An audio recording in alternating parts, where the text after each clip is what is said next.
Good afternoon, everybody, here at IFA 22 in Berlin and on the screens wherever you are and whenever you watch this.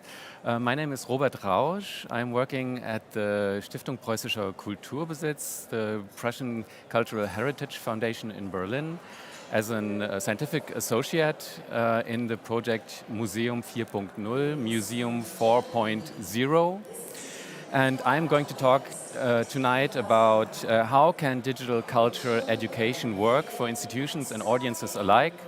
And I will give some examples of what we do, and this will have to do with time machines, with ant people, and with tindering artworks. And so have fun, welcome again, and thanks for the people of XPRO for giving us the opportunity to introduce ourselves here in this context. Cultural education without digital, what is it all about? What's the first image that comes in your minds? Maybe this is a more professional audience, maybe at home there's a more regular audience. I've also presented that in front of a museum audience. There are all different pictures that come into mind when you think about cultural education and a broad range of possibilities, and maybe this has been kind of your first picture in your mind, somebody in front of some people, a group of people talking about something, and the group of people taking notes, being educated, learning what they are taught to learn.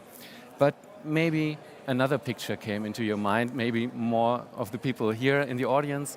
Might be this one. This is more cheerful, people show emotions, somebody's involved in something, obviously, somebody's smiling with open mouth even, or maybe something like that, something more chaotic, something diverse with lots of things going on at the same time. You can't even control. It's like let loose something and see what happens from different perspectives and from different directions.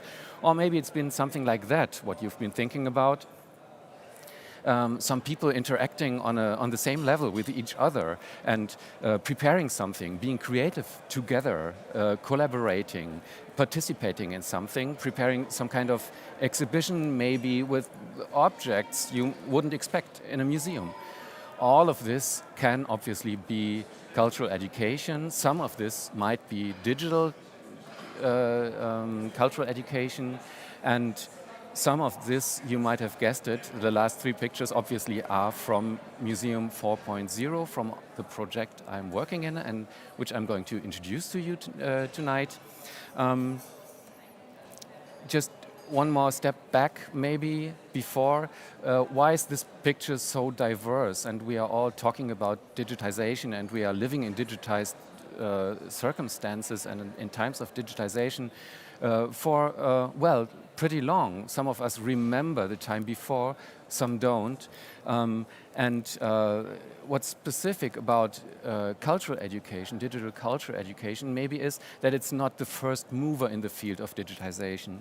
And this has some peculiar reasons, specifically in Germany, which I would like to show. First of all, the context in Germany is a federal cultural context. We've got all these federal states making their own cultural politics with associations on a federal state level, not on the federal level, and so on. We've got a multitude of museums. The Institute of Museum Research does an annual report on the amount, on the state of museums in Germany, and in their 2020 report they included 7,648 institutions, museums, exhibition spaces, and that's not really all of it. And last but not least, there's a broad range of cultural institutions presenting art or culture or whatever you call it, from topics, scales, big houses, small houses, professionally run ones, volunteer run ones, and different audiences, of course, for all these topics and interesting stuff and purposes. So this is a little bit maybe the reason why digital cultural education is not that advanced as maybe Netflix revolution of cinema or television. Okay, this as a setting to be said before. Now I want to get deeper into what Museum 4.0 really is and what's its scope and what its aim is. The roots of the project lie in the year 2017, and this is almost 6 years ago, when it started by a funding by the federal government commissioner for culture and media, and on the basis of a resolution by the Deutsche Bundestag. This was a major starting point for us, and this is still what supports us, what keeps us alive. And as you can see on this chart, we've got already 3 funding phases. That means we've been obviously kind of successful, and we've been growing in the second phase, and we've been growing in the third phase, which is pretty interesting and pretty nice to see that all this work and these results we produce are accepted, and so many more people want to participate in Museum 4.0. Steered and coordinated is the project by the Prussian Cultural Heritage Foundation, where I work as well. I'm in the central steering team responsible for digital communication. And to get deeper into it, the third phase that's running right now, you can see on this map, there are quite a number of cultural institutions in Germany participating right now, everywhere throughout Germany, and building a dense network and they are working closely together to produce their results in their projects, which are 27 right now.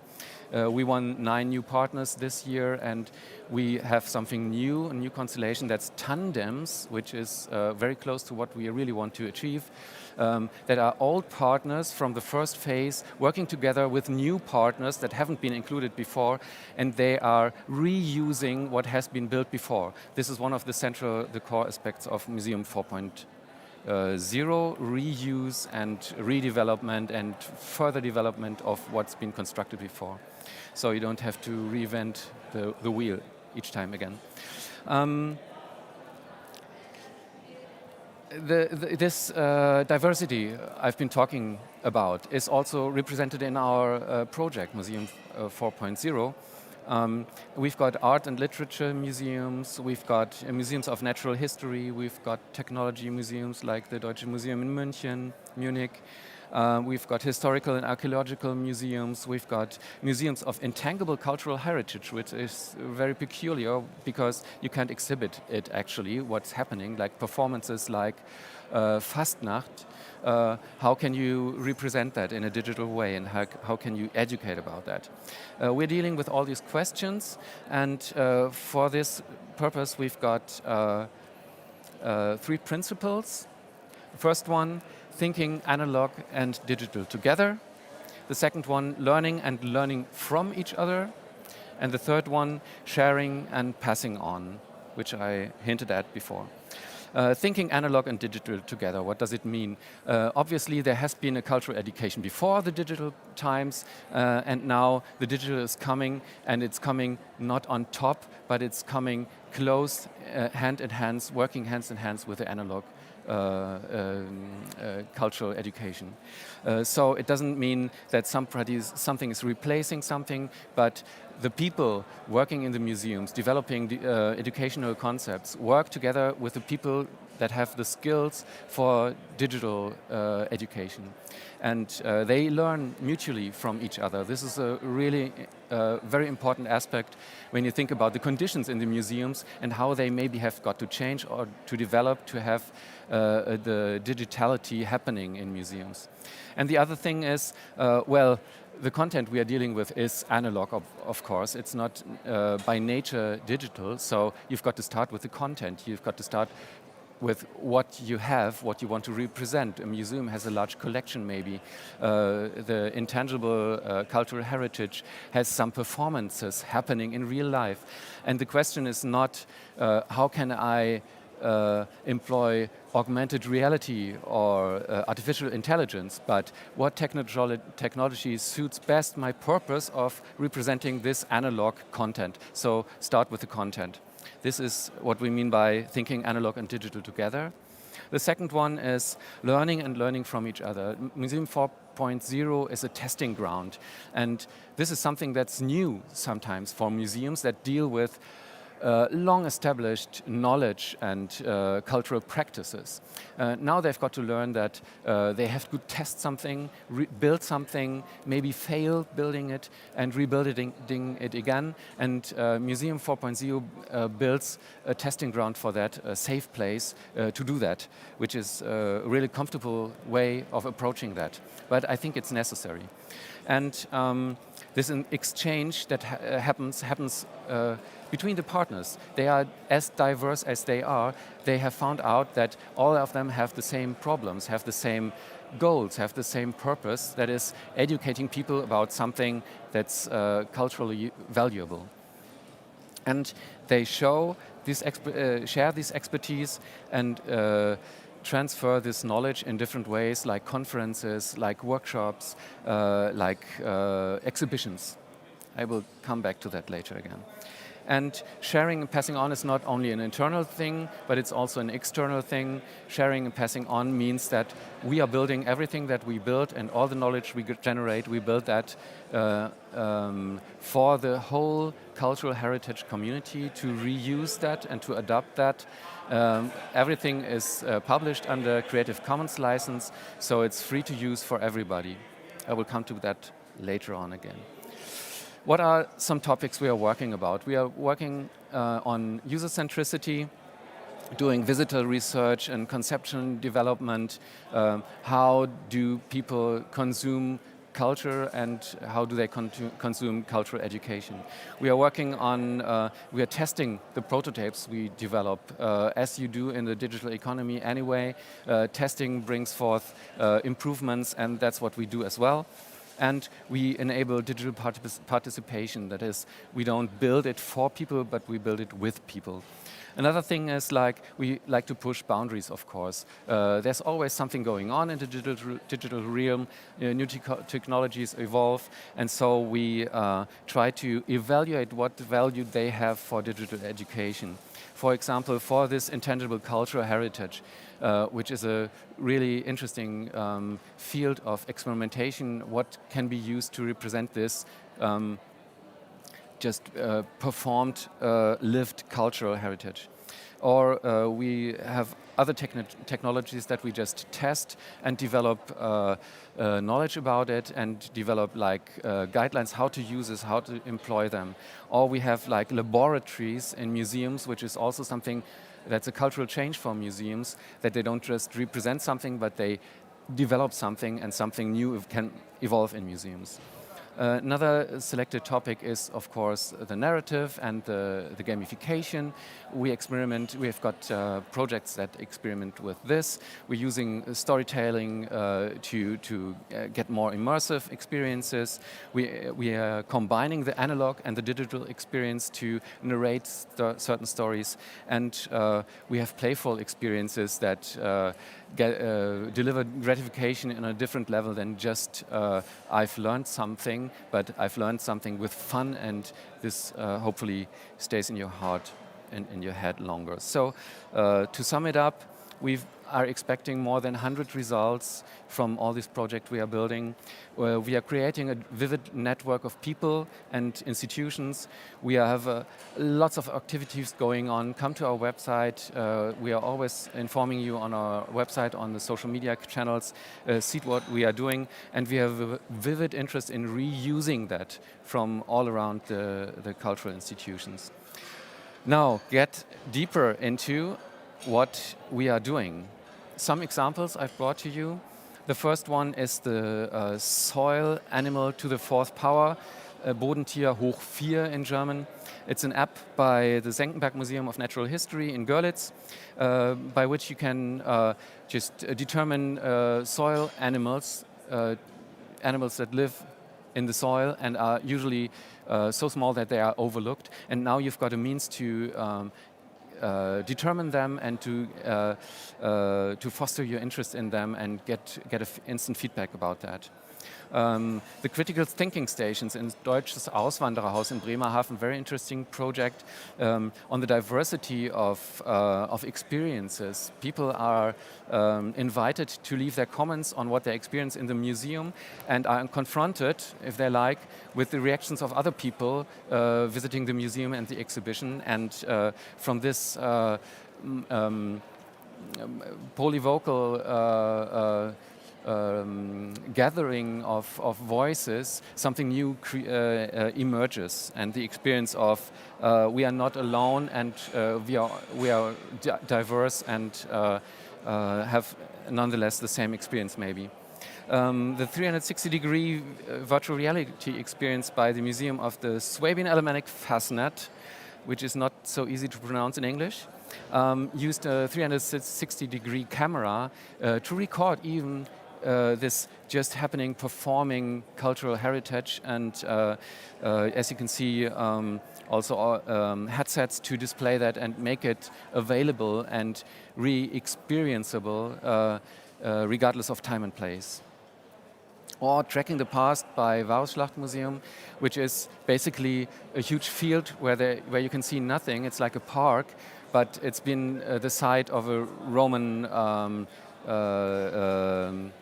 excavations, and via this app you can explore these excavations that's happened there, and the objects that's been found there can be visited virtually, digitally, and also afterwards in the museum that's close to this place. But the site itself is either just for recreation and you can see nothing, but with the help of the app you can discover what's hidden. You can travel in time to these objects. Or the on-set film in Berlin, Augmented Reality app by Deutsche Kinemathek. You can visit film locations in Berlin, and they come alive via VR if you scan certain markers in the city, and then you get introduced to what's been happening there on location via filming. Or Leipzig 89 Revolution Reloaded by German History Museum in Berlin. This is a really narrative, really brilliantly made, like a graphic novel, the history of the peaceful revolution in Leipzig, and you can, as a user, slip into the roles of different people and make decisions, either the one way or the other way. You can, as an activist, decide what you will print on the leaflets you will distribute on the demonstrations and so on, and see what's the outcome of it. So this is a little bit speculative history game, and in the end you can you get aware of what impact your decisions for historical developments can have. As I mentioned before, the subsequent use, the reuse of apps, of developments, of research we are doing is a major part of what Museum 4.0 is about. We distinguish three different options of reuse or subsequent use, as we say. Either you can just reuse a fully developed thing, that is, one museum has developed it and the other museum uses it in its exhibition. The next thing is reuse of open source codes. That is, some museum developed something and filled it maybe with own content, and you can reuse this open source code to fill it with your own content, so adopt what's been developed in Museum 4.0. Or you can reuse guidelines and toolkits. We also create knowledge, not only applications, and you can reuse that. And three examples for that. Abenteuer Bodenleben by Senckenberg Museum is a virtual reality app where you can shrink on the size of a soil life creature, and you can via this augmented reality experience, you can just see all these animals over life-sized, larger than you, creating next to you and explore their habitat. This has been reused in more than 30 locations already in Germany and abroad. Or the app Ping, or as it's called now, My Object, that's been developed by Humboldt Forum and Badisches Landesmuseum, which has been reused by Senckenberg Museum in Görlitz and by the Deutsche Technik Museum in Berlin. And this works like Tinder. You get a choice of artworks, and you can just say, I like it, I don't like it. And if there's a match for certain objects you like, they will get in contact with you. You can just ask them something and find out more in a dialogue with them. And after all, this is connected to the real life experience outside of the app, and the app will show you a map of the location where you can find the real object, like maybe it's an animal, a stuffed animal, maybe it's an artwork, depends on the setting where it's used, the app. Or the visitor journey, which has been a research project by the Staatliche Museen zu Berlin. They've been reused in many places already, also by Varus Schlacht, one of our partners in Museum 4.0. And what has been done is like a user experience journey for different audiences in museums, and this has been a really groundbreaking work to understand what people are doing in museum, what people are what the needs of people are, and what the different audiences are looking for, and how they can be approached more appropriate and relevant. Last question I want to pose is, how can we reuse? So how do the results of Museum 4.0 get to the reusing institutions? Everybody's invited to reuse that. We've got some simple means, digitally, of course.